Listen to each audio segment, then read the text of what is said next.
A wood chipper for my tractor.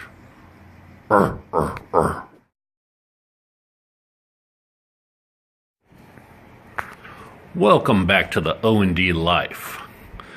Ta-da!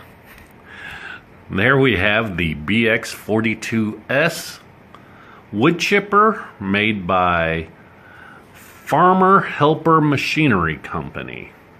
I got it from a company called Betstco, Betstco.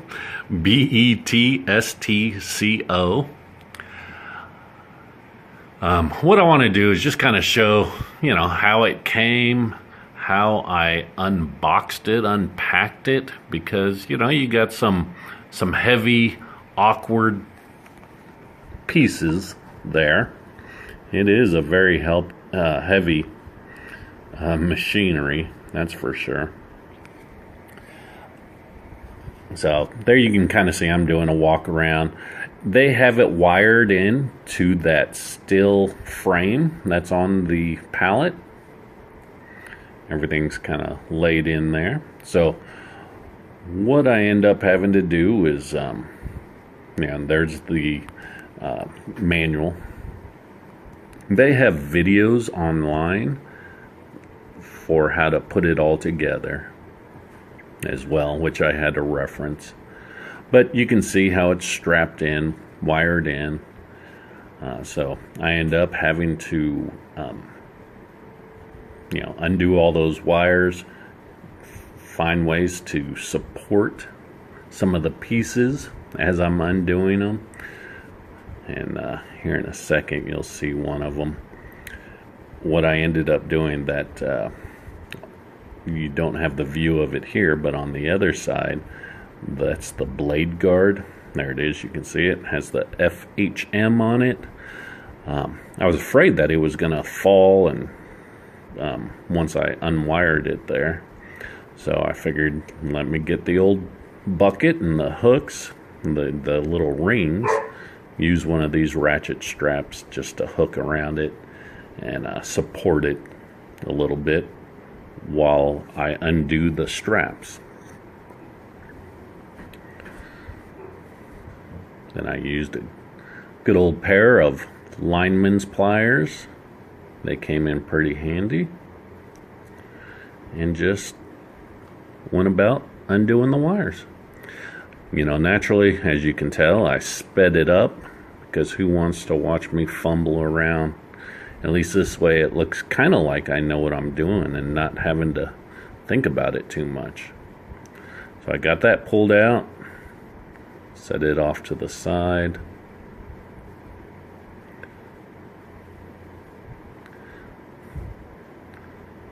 Let's move the tractor back away so I don't run into that piranha tooth bar.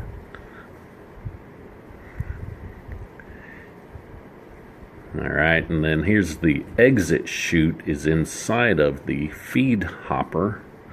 So it was wired in with a couple wires. Had to unwire it, pull it out.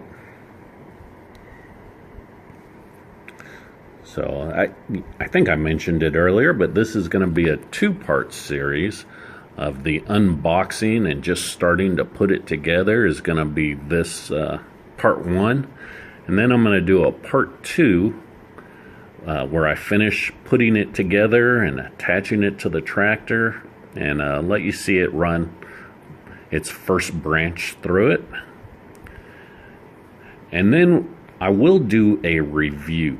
After I use it a little bit, get some footage using it, I'll do a review with it. Show it up a little bit closer. Talk about the pros that as I saw it with this chipper. The price point is definitely more affordable. So we'll get into all that on the review though. So there's the bulk of the machinery. There's a drive shaft, of course, PTO drive shaft. But there's the stands. I'm going to pull those out here in just a second. And then I think I'm going to go to a live shot here pretty soon. Talk about getting it out of that frame. So naturally I'm going to have to use the tractor again. But those are the legs for it. Big old flywheel. When I get to the...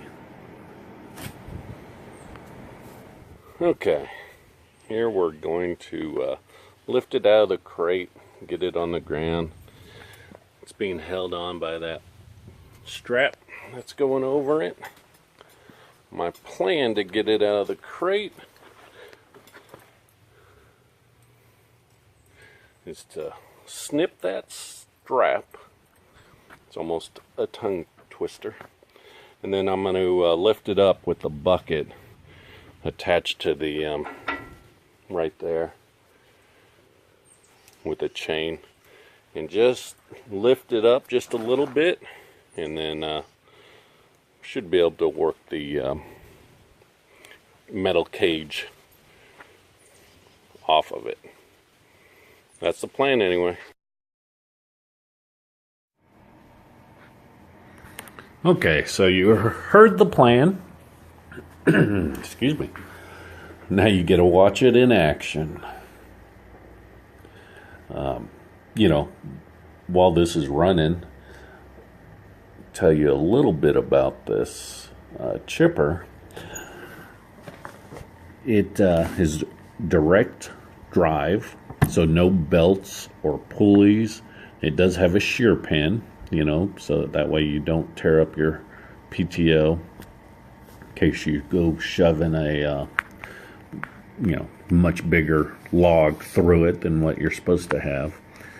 One of the things that's kind of nice about this, as I was doing a little bit of research, is that it will actually work with a smaller tractor down to 15 horsepower at the PTO. So that was kind of interesting. And it says that if your tractor has a PTO rating, power rating of 24 or less, so under 25 horsepower, may not want to max out the diameter, you know, at 4 inches, because it's rated for 4 inches. But if you have less horsepower than 25 horsepower, then might stick to the 3. But it says you can use it all the way up to a 50 horsepower tractor. So my little BX, you know, even though it is, I think it's 22 to 23 horsepower, and then at the PTO, I believe it's 18 horsepower. So, okay, I got it on the ground, and I thought, you know what, let me go ahead and put these lower pins in, and then I'll be able to connect it to my quick hitch. First off, I wanted to see if it was going to work with my quick hitch, and but then I figured, hey, I can then lift it up, move it around if I need to. So I figured, let me start with these pins. All right, let's drop that box blade off, and then we're gonna back up, and guess what? It's too low. It won't go down low enough. So had to lift it back up, get it onto the pallet again. So this is usually how my days go. And got it back on the pallet, and then we were able to hook it up to the PTO quick hitch, the 3-point quick hitch. There we go. Should be able to see us backing up to it again. It did not, I moved that top pin down. That was too low, so I ended up having to move it back up. Had to adjust the angle a little bit. And actually, I got it to sit in there on one side all the way down, seated down. On the other side, I couldn't get the lever. The pin was up just a little bit, wouldn't sit all the way down. into the quick hitches tab for the pins. So actually, I think after the fact, now that I've been able to think about it, I think I just need to switch it, adjust my arms a little bit. I'll have to play with it a little bit. Okay, so now we're going to start assembling it back together. So that's the blade guard. You have 2 bolts on one side, the side that's closest to us, and then there's 1 bolt on the other side. So it hinges on the 2 bolts and then bolted on down on that other side. I ended up, it was kind of a tight fit. It wouldn't go all the way down. And I didn't notice in the video that they kind of let it drop down initially. I think with the powder coating, it's kind of a tight fit. And so I ended up thinking, well, I'll give them a call when the next day and figure out what I need to do. I was thinking I could use a jack to push out, put it inside and have it push out the sides a little if I needed to. But I figured I'd give them a call first.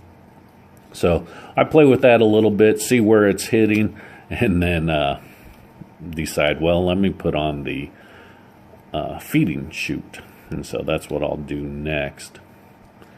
Like I said, I did end up contacting the company, and they had one of their guys give me a call. Actually, he called me, and we talked there. He said, you know what, just loosen up the bolts on the hinge a little so it has a little wiggle room, little play, and then just kind of let it fall down, kind of slam down, not necessarily slam down, but fall down, and it goes on down.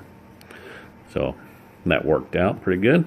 The feed hopper, just got 2 bolts at the top that it hinges on so that you can pull it up for transport and storage.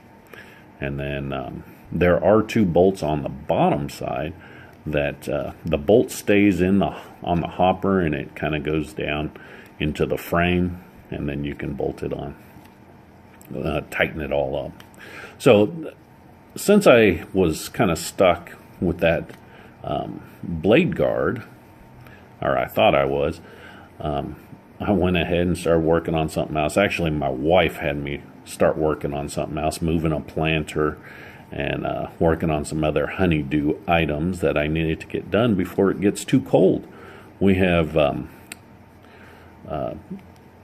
well, here it is the week later from when I actually started, and we're looking at freezing temperatures down to 32 over the next couple of days. So she wanted me to do a few projects before it got too cold. Well, thanks for watching, guys. If you could, to help support the channel, can you hit the like button? Also, to help support the channel, you can share the video and comment, even if it's a comment to say, hey. I do enjoy reading and learn from what you guys share in the comment section, so I appreciate it. I just want to take this time to talk about how YouTube became had a major impact on me being able to watch videos about plumbing, electrical, building, auto repair, tractor and equipment maintenance, which I'm sure has saved me thousands of dollars. So, this is my way to give back to the YouTube community, basically. You can find me on Facebook, O&D Life, as well as email at ondlife@gmail.com, and then check out my Amazon store. All the links are in the description below. Stay safe out there.